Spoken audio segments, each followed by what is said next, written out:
Сәлем достар, менің каналыма қош келдіңіздер. Бүгін мен сіздермен клубничный шайдың рецептісімен бөлісетін боламын. Шайдың иісі де, түсі де, дәмі де өте ерекше. Міндетті түрде жасап көріңіздер. Шайға қажетті заттар: 4 түлік апельсин, лимонмен алмастырсаңыздар да болады.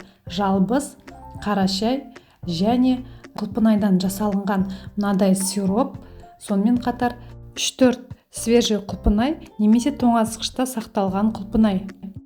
Ал енді шайымызды дайындауға кірісейік.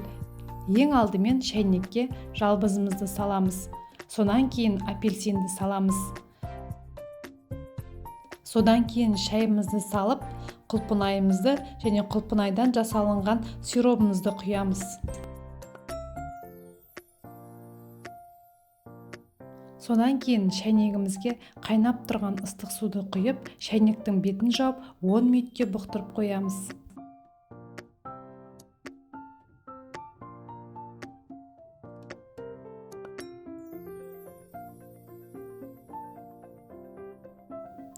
Міне, біздің шайымыз дайын болды. Бұл шайдың дәмін көрген адам бұны қайталап ішкісі келе береді. Егер бұл шайдың дәмін татпаған болсаңыздар, міндетті түрде дайындап көріңіздер. Дәмі де, иісі де, түсі де өте ерекше.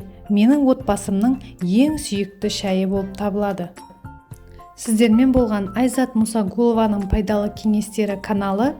Видео ұнаса, лайк басып, комментарий қалдырыңыздар.